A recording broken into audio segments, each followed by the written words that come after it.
안녕하십니까. 자, 이번 강의는 페이지 228페이지 맨 밑에 전세권의 효력입니다. 첫 번째, 전세권자의 권리 의무에서 우측의 맨 위에 보시면 1. 사용하고 수익할 수가 있습니다. 제한이 있죠. 용도에 쫓아 사용 수익해야 되고요. 만약에 용도에 위반해서 사용 수익하게 되면 소멸 청구당하고, 소멸 청구당하면 전세권은 즉시 소멸하게 됩니다. 주의할 점은 전세권은 매달 내는 돈은 없잖아요, 그죠? 그러니까는 뭘 안 내서 이렇게 소멸 청구당하는 건 없고요. 용도에 위반해서 사용 수익하게 되면 소멸 청구당하는 거죠. 2번, 전세권의 효력이 미치는 범위에서 기억, 건물에 관한 전세권은 토지에 대한 지상권, 임차권에 대해서도 그 효력이 미칩니다. 따라서 요 지상권, 임차권은 임의로 소멸시킬 수가 없고요. 그 다음에 전세권자가 만약에 전세금을 못 받았다는 이유로 경멸하게 되면, 경락을 받은 사람은 건물에 관한 소유권뿐만 아니라 지상권, 임차권에 대해서도 권리를 취득하게 됨을 주의하시기 바랍니다. 2번, 법정 지상권, 우리가 계속했던 거죠.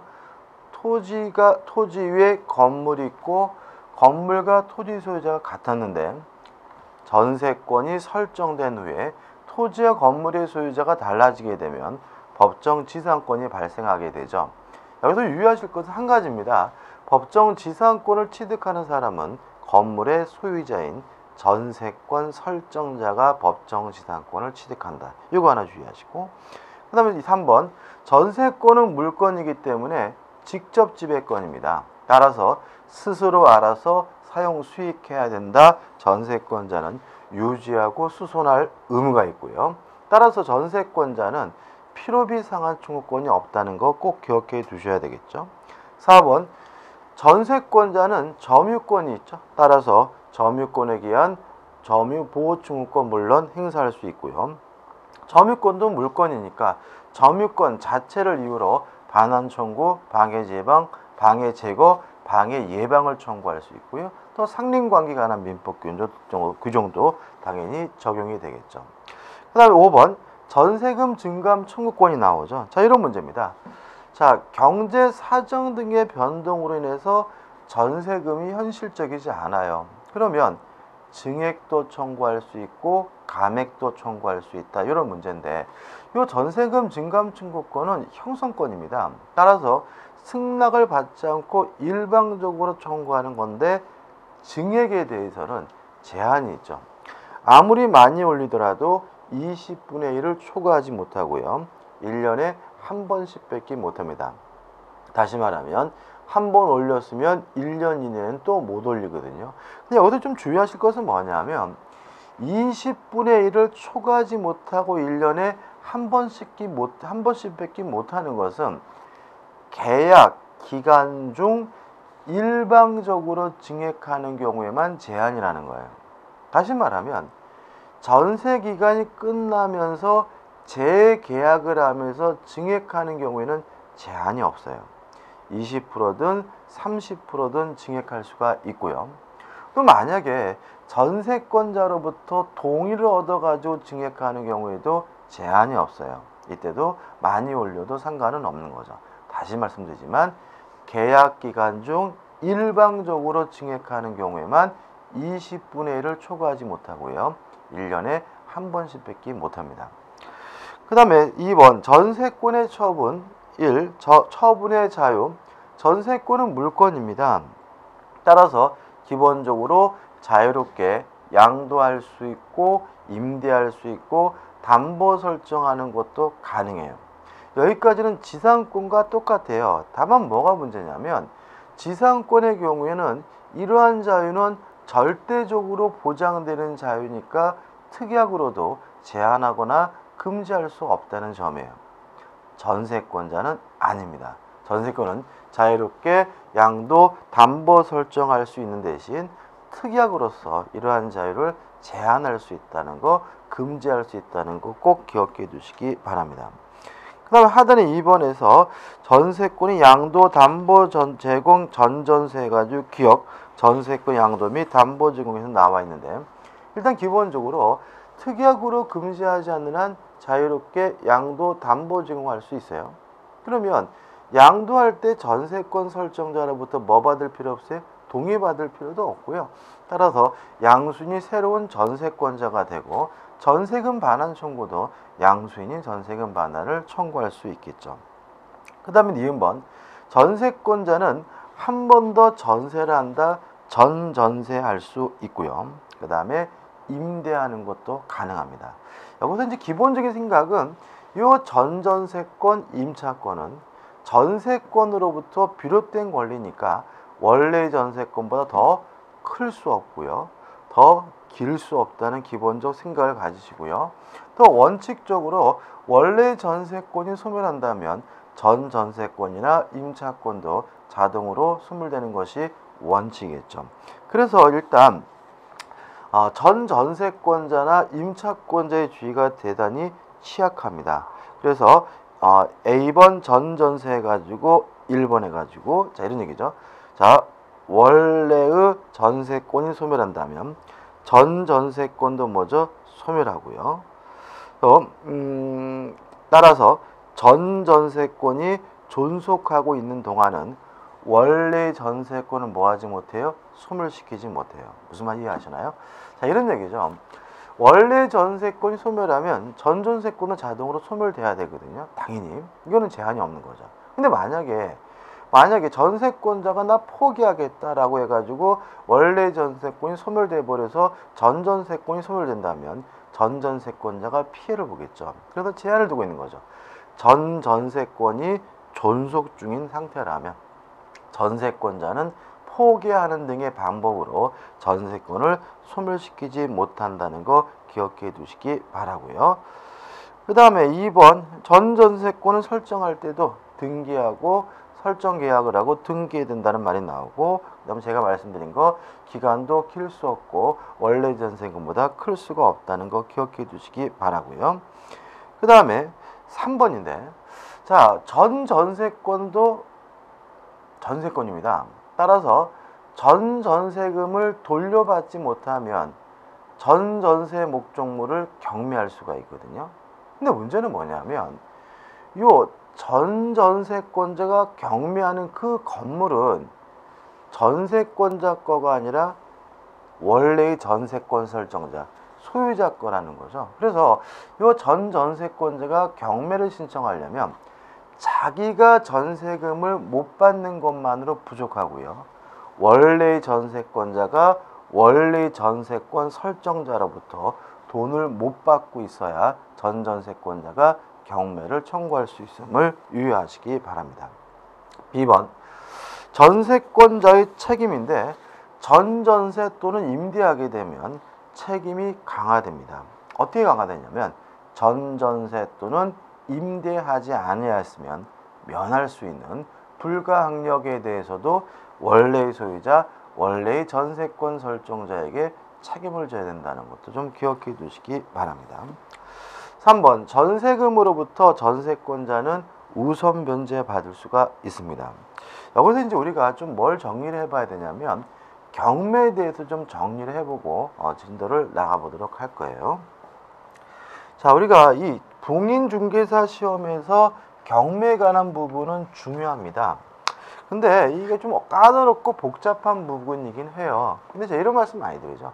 까다롭고 복잡할수록 문제를 푸는 도구는 단순하게 기억하셔야 돼요. 왜냐하면 문제 자체도 복잡한데 푸는 도구조차, 푸는 수단조차 복잡하다면 문제를 손도 못 대고요. 시간이 많이 필요하거든요. 그래서 이 부분은 아주 간명하게 확실하게 기억하실 필요가 있어요. 일단 경매가 됐을 때 경매 목적물에 있는 권리들이 소멸되는지 안 되는지 여부를 먼저 판단할 줄 알아야 되는데 세 가지를 기억하시면 돼요. 첫째, 모든 저당권은 무조건 소멸이 됩니다. 경매가 되면요. 돈을 받았는지 안 받았는지 이런 거 따지지 않고요. 우선순위, 등기 순위도 따지지 않아요. 경매가 되면 모든 저당권은 어떻게 해요? 무조건 소멸하게 되고요. 두 번째, 전세권과 같은 용익권이 소멸되는지 여부는 누구하고 비교해야 되냐면 최우선순위 저당권과 비교를 해야 돼요. 다시 말하면 경매를 신청한 저당권자 비교하는 것이 아니라 저당권자 중 가장 빠른 최우선순위 저당권과 비교해서 용의권이 빠르다면 경매가 되더라도 소멸되지 않고요. 용의권이 늦다면 경매가 진행되면 무조건 뭐가 돼요? 소멸되게 됩니다. 세 번째, 유치권은 경매가 이루어지더라도 소멸되지 않는다. 요 세 가지 반드시 기억해 두셔야 되겠죠. 요 세 가지를 판단해 봤더니 권리가 소멸이 안 될 수가 있고요. 권리가 소멸이 될 수가 있는데 만약에 권리가 소멸이 안 된다면 원칙적으로 배당을 못 받습니다. 따라서 돈을 누구한테 받게 되냐면 경락인으로부터 반환받게 되는 거죠. 자, 이런 얘기입니다. 제가요 전세권을 가지고 있는데 최우선순위 저당권보다 빨라요. 그러면 원칙적으로 뭐가 되지 않아요? 소멸되지 않으니까 뭐 경매가 진행되는 것에 대해서 신경 쓸 필요도 없는 거고요. 또 배당 순위 주어질 필요도 없는 거죠. 그냥 살면 되는 거예요. 살다가 이제 어떻게 해요? 계약 기간이 끝나면 그 당시 소유자인 경락인에게 전세금을 뭐 하면 돼요? 돌려받으면 되는 거죠. 소멸되는 권리만 뭘 받게 돼요? 배당을 받게 되는데 요 배당받는 순위가 결국은 우선 변제권이란 말이라는 것도 좀 생각해 보실 필요가 있어요. 왜냐하면 우선 변제권이라는 것은 우선에서 돈을 받는다는 말이 아니라 우열에 따라서 순서에 따라서 돈을 받는다는 말인데 그럼 결국은 뭘 말하는 거죠? 배당 순위를 말하는 거죠. 두 가지를 기억해 두시는 겁니다. 첫째, 소멸이 돼야지만 배당을 받는데 배당 순위는 두 번째, 우선 변제권이 있는 권리에게 배당 순위가 주어지고요. 뭐 지상권이다, 지역권이다 같은 권리는 우선 변제권이 없다는 말은 배당 순위가 주어지지 않는다는 취지임을 주의하시기 바랍니다. 자, 이렇게 우선 변제권이 있는 권리가 배당 순위가 주어지는데 어떻게 결정되느냐?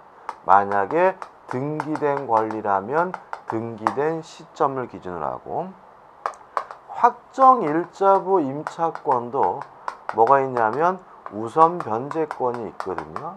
이것도 확정일자 2를 기준으로 해서 뭐가 결정이 되냐면 배당 순위가 결정되고요. 상대적으로 결정된다는 거 좀 기억해 두시기 바랍니다.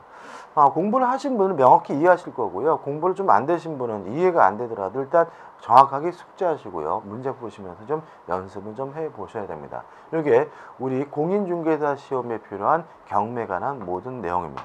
자, 그러면 3번 전세금에 대해서 우선 변제권이 있다는 말은 전세권자가 소멸하게 되면 배당 순위가 주어지고 그 배당 순위는 어느 시점이요? 등기된 시점을 기준으로 해서 배당 순위가 결정된다는 취지가 됩니다.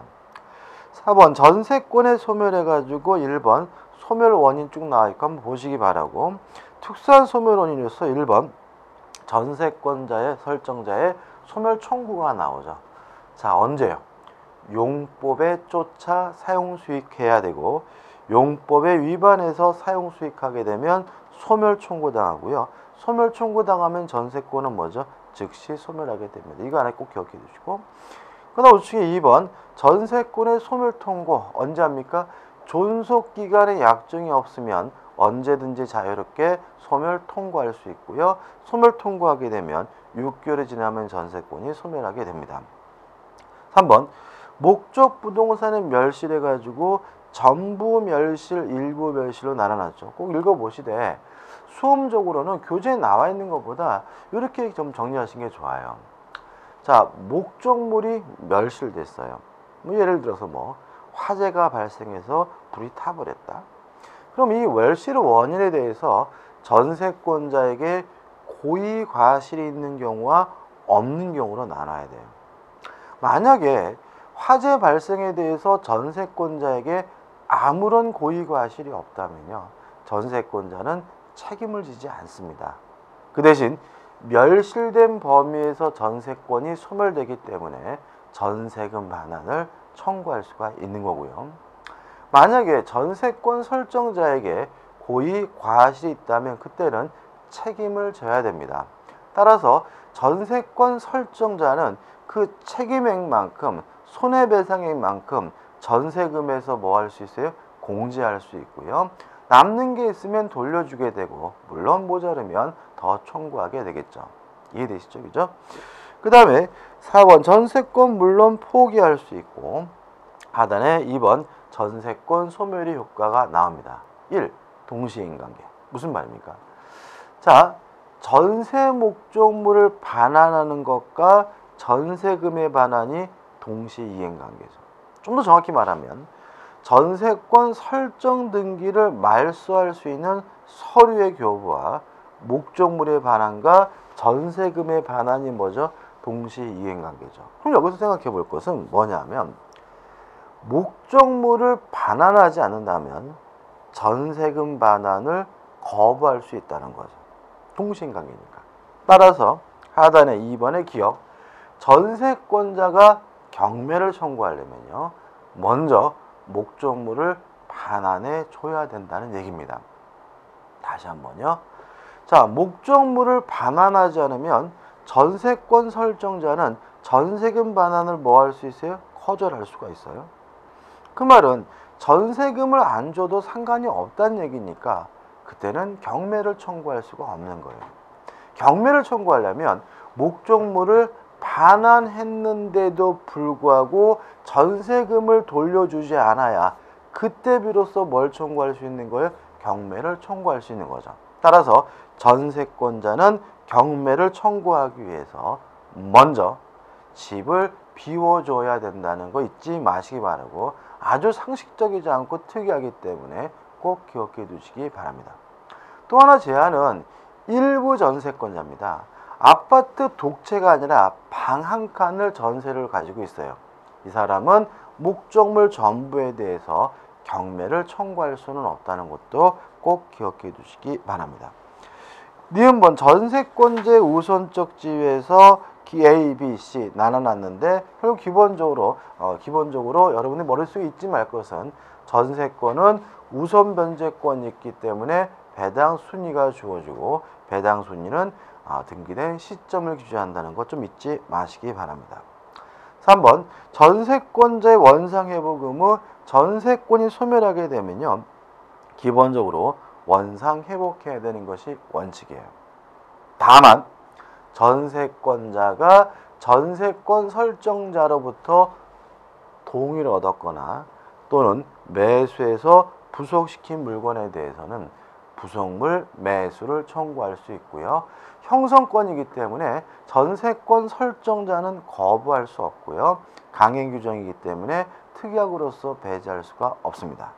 마지막으로 전세권자는 필요비 상한은 청구할 수 없고 유익비 상한은 청구할 수가 있고요. 조심할 것은 이 유익비 상한 청구에 관한 민법 규정은 임의 규정이기 때문에 특약으로서 배제할 수 있다는 것도 기억해 두시기 바랍니다. 자, 이제 문제를 봐야 되겠죠? 233페이지입니다. 기본 개념 문제죠. 1번 지상권에 관한 설명으로 틀린 것은 1번 지류 지급은 지상권의 성립 요건이 아니다. 맞아요. 여기서 조심할 것은 지상권은 원칙적으로 무상이라는 점입니다. 따라서 지료 지급에 관한 특약이 있어야지만 지료를 청구할 수가 있고요. 또 이 특약을 가지고 제3자에게 대항하려면 등기가 필요해요. 그뿐만 아니라 지료를 2년분을 연체하게 되면 소멸 청구당하죠. 근데 이것도 뭐가 있어야 되냐면 지료 지급에 관한 특약이 있어야 돼요. 왜요? 원칙적으로 무상이니까요. 또 지상권의 지료도 경제 사정 등의 변동이 있으면 증감 청구를 할 수가 있거든요. 근데 이것도 지료 지급에 관한 특약이 있어야 돼요. 왜요? 원칙적으로 무상이니까 잊지 마시고요. 2번 지상권에 기하여 토지에 부속된 공작물은 토지에 부합하지 않는다. 맞습니다. 왜냐하면 권원에 의해서 부속시킨 거니까요. 3번 지상권자는 토지 소유자의 의사에 반하여 지상권을 타인에게 양도할 수 없다. X예요. 지상권은 자유롭게 양도, 임대, 담보 설정할 수 있고요. 특약으로서도 뭐 할 수 없어요? 배제할 수가 없죠. 4번 구분 지상권은 건물, 기타, 공작물의 소유를 위해 설정할 수 있다. 맞고요. 여기서 수목이 들어가게 되면 뭐가 돼요? X가 되니까 구분지상권에 대한 개념이 나오면 수목이 들어갔는지 안 들어갔는지를 꼭 확인하시기 바라고요. 5번 저당권 설정자가 담보가치 하락을 막기 위해 저당권자에게 지상권을 설정해 준 경우, 이게 뭔 소리냐면요, 이런 취지입니다. 이게 관행적으로 이루어지는 건데, 은행에서 나대지에다가 담보를 설정하고 대출을 받으려고 해요. 나대지 빈 땅입니다. 그러면 은행에서는요, 반드시 저당권만 설정하지 않고 지상권까지 설정하겠다고 그럽니다. 왜 그러냐면 저당권이 설정된 후에 건물을 제가 지어버리면 땅 가치가 하락해 버려요. 그래서 건물을 못 짓게 하려고 저당권 설정하면서 함께 무엇도 설정해 버려요? 지상권도 설정해 버리거든요. 다시 읽어볼까요? 저당권 설정자가 담보가치 하락을 막기 위해 저당권자에게 지상권을 설정해 준 경우, 이해되시죠? 자, 그런데 만약에 제가 대출금을 갚으면 당연히 이제는 저당권도 소멸해야 되겠지만 지상권도 더 이상 쓸모가 없기 때문에 피담보 채권이 소멸하면 그 지상권도 소멸한다는 지문은 뭐죠? 맞는 지문이고, 아주 이게 보편적으로 이루어지는 거기 때문에 좀 기억해 두시기 바라고요. 작년도 시험 문제 답은 뭐죠? 3번입니다. 2번 법정 지상권에 관한 다음 설명이 옳지 않은 것은, 일단 기본적으로 물권법은 물권 법정주의가 지배되고 있기 때문에 특별한 내용이 없다면 대부분이 뭐냐면 강행 규정이고요. 특약으로서 배제할 수가 없거든요. 따라서 법정 지상권에 관한 민법 규정들도 다 뭐예요? 강행 규정이에요. 1번 법정 지상권의 성립은 당사자의 특약으로 배제할 수 있다는 질문은 X가 되는 거죠. 답은 뭐죠? 1번입니다.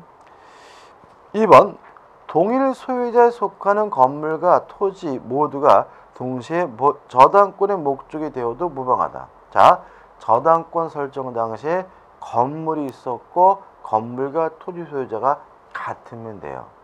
따라서 무방하다 맞는 거죠. 3번 법정 지상권은 법률 규정에 의한 지상권이니까 성립에는 등기가 필요하지 않으나 그 처분에는 등기가 필요하다. 이것도 맞는 지문입니다. 왜냐하면 187조가 법률 규정에 의해서 물권을 취득할 때는 등기할 필요가 없지만 이것을 처분하려면 그때는 등기가 필요하다라고 규정을 두고 있거든요. 4번 저당권 설정 당시 존재하던 건물이 멸실했어요. 건물이 멸실하더라도 지상권은 소멸되지 않으니까 재축한 경우에도 법정 지상권은 인정된다는 지문은 맞는 지문이죠. 5번 법정 지상권이 발생하려면 건물과 토지 소유자가 동일해야 돼요. 언제요? 저당권 설정 당시에만요. 따라서 5번 저당권 설정 당시에 동일 소유자에 기속되었으면 그 토지와 건물의 소유자가 달라져도 법정 지상권이 성립한다는 지문은 맞는 지문이 되는 거죠. 답은 몇 번이죠? 1번이 됩니다. 자, 넘겨서 3번을 보겠습니다. 3번 지상권에 관한 다음 기술 중 틀린 것은 1번 지상권의 존속기간에는 최장기의 제한이 없다. 따라서 영구무한으로도 설정하는 것이 가능하고요. 2번 지상권의 존속기간에 약정이 없으면 무기한 존속한다. X죠. 존속기간에 약정이 없으면 지상물의 종류에 따라서 30년, 15년, 5년이 되는 것이지 영구무한인 것은 아니기 때문에 답은 2번이죠. 3번 지상권자는 임의로 지상권을 임대하거나 양도할 수 있고요. 4번 지상권은 치료를 그 요소로 하지 않는다. 무상의 원칙이고요. 5번 지상권자가 2년 이상의 치료를 연체하면 설정자는 지상권의 소멸을 청구할 수 있다는 지문도 뭐죠? 맞는 지문이 되는 거죠. 답은 뭐죠? 2번이 되네요. 4번 문제입니다. 다음 중 타당하지 않은 것은 1번 같은 것도 조심하셔야 돼요. 자, 이렇게 말씀드렸죠. 지상권이 소멸하면 원칙적으로 원상 회복해야 된다. 다만 여러 가지 소멸 사유 중에서 한 가지 소멸 사유, 존속 기간의 만료로 소멸된 경우만은 예외적으로 원상 회복할 필요가 없고 한 번 더 합시다. 갱신을 청구할 수가 있는 거다. 따라서 지상권이 소멸되면 원칙이 뭐죠? 원상 회복이에요. 따라서 1번. 지상권이 소멸하면 지상권자는 지상물을 수거하여 토지를 원상으로 회복해야 한다는 지문은 틀린 지문이 아니라 맞는 지문이고요. 2번 계약갱신 청구가 가능하다는 취지니까 틀린 것은 아니고요. 3번 지상권 설정자가 계약의 갱신을 원하지 않으면 지상권자는 지상물 매수를 청구할 수 있는데 이것은 형성권이니까 지상권자는 지상물의 매매를 일방적으로 형성시킬 수 있다는 지문도 맞는 지문이죠. 4번 보시기 바라고 5번 지상권자가 지상물의 매도를 원하지 않는 경우 법원이 매매 여부를 결정한다. X입니다. 다시 말하면 지상권 설정자가 지상물 매수를 청구하든 아니면 지상권자가 지상물 매수를 청구하든 형성권입니다. 따라서 거부할 수 없기 때문에 법원이 그 여부를 뭐하는 것은 아니에요? 결정하는 것은 아니네요. 답은 뭐죠? 5번이 되는 거죠. 5번 문제입니다. 옳지 않은 것을 찾는데 답만 보면 될 것 같고요. 자, 1번 구분지상권의 객체에서 뭐는 빠지죠? 수목은 빠집니다. 따라서 1번 수목의 소유를 목적으로 하는 구분지상권을 설정하는 것도 가능하다. X고 답은 뭐죠? 1번이 되는 거죠. 6번 법정지상권에 대한 다음 설명은 잘못된 것인데 1, 2, 3번까지는 조문 그대로죠. 1번이 뭔가요? 전세권이 설정된 후에 토지와 건물의 소유자가 달라지면 법정지상권을 취득한다. 누가요? 전세권 설정자가. 2번 저당권의 실행으로 토지와 건물의 소유자가 달라지면 법정지상권이 성립한다. 3번 임목과 토지와 수목의 소유자가 달라진 경우에는 법정지상권이 발생한다. 그 다음에 4번은 간습법상 법정지상권이죠. 다시 말하면 법에서 규정하고 있는 4개의 사유가 아닌 나머지 매매, 기타 사유로 토지와 건물의 소유자가 달라지게 되면 뭐가요? 간습법상 법정지상권이 발생하고요. 5번 관습법상 법정지상권은 법률 규정에 의한 지상권입니다. 다시 말하면 등기 없이 취득하는 것이니까 그에 관한 등기가 없으면 대지 소유자에게 이를 주장할 수 없다는 지문은 뭐가 되죠? X가 되는 거죠. 7번 문제입니다. 자, 7번, 1번 지문은 반복적이고요. 2번을 좀 생각을 해보죠. 2번. 자, 2번 같은 경우에도 시험 문제에 잘 나오고요. 또 6번 문제, 5번 지문과도 관련이 있어요. 일단 187조가 우리 민법 187조가 뭐라고 해놓고 있냐면 법률 규정에 의해서 물건을 취득할 때는 등기할 필요가 없다. 다만 취득한 것을 팔아먹으려면 처분하려면 이때는 등기가 필요하다라고 규정을 두고 있거든요. 따라서 갑이 토지 소유자고 건물이 을의 소유자인 경우에 모든 요건을 갖췄다면 을은 법정지상권을 취득하는데 이 법정지상권은 법률 규정에 의한 지상권이니까 뭐 하지 않아도요? 등기하지 않아도 취득하게 되는 거죠. 따라서 이 상태에서 토지 소유자가 K로 변했더라도 토지가 양도가 됐더라도 을은 등기 없이 자신의 지상권을 가지고 K에게 뭐 할 수 있는 거예요? 대항할 수가 있는 거죠. 이게 뭐죠? 6번의 5번 지문인 거죠. 자, 근데 문제는 을이 이 건물을 병에게 양도를 했어요. 그러면 을이 취득할 때는 등기할 필요가 없지만 취득한 지상권을 병에게 양도하려면, 처분하려면 뭐가 필요해요? 등기가 필요하므로 이 건물의 양수인은 첫째, 아직 지상권이 없습니다. 이랬을 때 갑이 병에게 건물을 철거해달라고 요구할 수 있느냐? 철거해달라고 요구할 수는 없는 겁니다. 왜 그러냐면, 첫째, 병이 지상권은 없지만 아직 을이 지상권을 보유하고 있기 때문인 거죠.